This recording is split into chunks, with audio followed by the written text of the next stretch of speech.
ತಿಂದು ಹಾಕೋದು ನರ ಮನುಷ್ಯ ಕಲಿಯಲ್ಲ, ಒಳ್ಳೇದು ಉಳಿಸಲ್ಲ.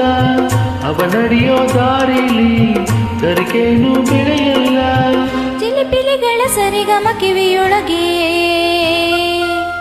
ನೀರೆಲೆಗಳ ತಕದಿಮಿ ಎದೆಯೊಳಗೆ.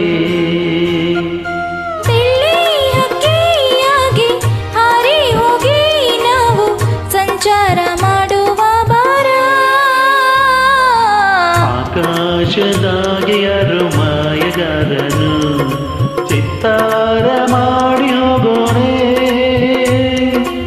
ಈ ಭೂಮಿ ಮ್ಯಾಗೆ ಯಾರೋ ತೋಟಗಾರನು ಮಲೆನಾಡ ಮಾಡಿ ಹೋಗೋನೆ. ಬೆಳ್ಳಿ ಹಕ್ಕಿಯಾಗಿ ಹಾರಿ ಹೋಗಿ ನಾವು ಸಂಚಾರ ಮಾಡುವ ಬಾರ.